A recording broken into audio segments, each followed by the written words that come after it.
అధికారంలో ఉన్నటువంటి మోదీ వాళ్ళ తల్లి అయినటువంటి ఆర్ఎస్ఎస్ మళ్ళీ వాటిని తీసుకురావడానికి కుట్రలు కుతంత్రాలు చేసి మా తోడుమాదాన్ని రెచ్చగొడుతున్నారు. బీజేపీని అధికారంలోకి రాకుండా చేసినప్పుడు మాత్రమే మనం నిజమైన నివాళులర్పించిన వాళ్ళమైతాం. అలాంటి పోరాటాల కోసం ఆయన ఆశయాలను ముందరు తీసుకోవడం కోసం మనము ఉద్యమించాలని చెప్పి ఆ సాంఘిక సంస్కర్తకు సాంఘిక విప్లవకారుడికి మనం నిజమైన నివాళులర్పించిన వాళ్ళమైతామని చెప్పి కోరుతూ ఈనాటికి కూడా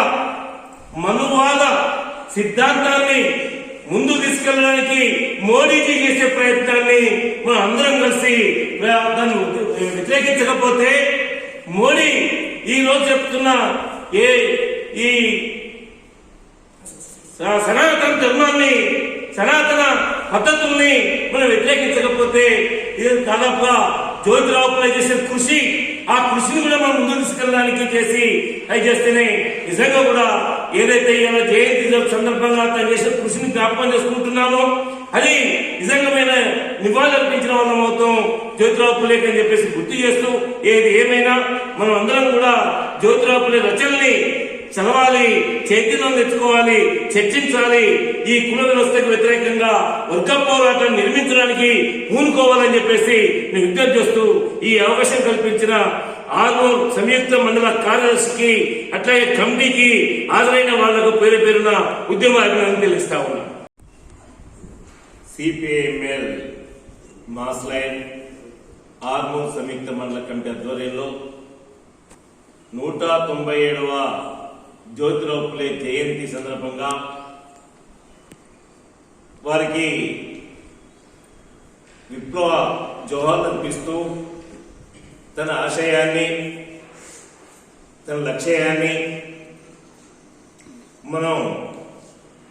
పరిపూర్తి చేయడానికి ఒక ప్రతిజ్ఞ కొనాల్సిన అవసరం అయితే ఉందని నేను భావిస్తా ఉన్నాను. ఈ నేపథ్యంలో ఈ సమాజంలో ఈ చరిత్రలో ప్రకృతి చరిత్రలో పుట్టడం గిట్టడం సర్వసాధారణం, దాని ప్రక్రియ కూడా. అందులో భాగంగానే జ్యోతిరావు పూలే 197 సంవత్సరాల క్రితం జన్మించి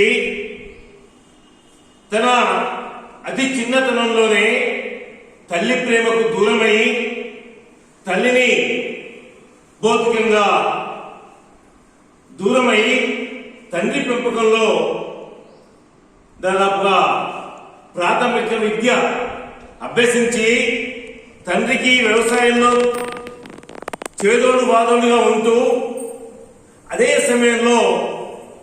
ప్రపంచాన్ని దేశాన్ని తన చుట్టుప్రక్కల ఉన్న పరిస్థితిని అధ్యయనం చేయడం, పుస్తక పఠనం అంటే తనకు ప్రాణం, ఇవన్నిటి కూడా తన అలవాట్లో భాగంగా మనం తన చరిత్రలో చూసినప్పుడు మనకు అర్థం అవుతా ఉంది. అదే సమయంలో తనకున్న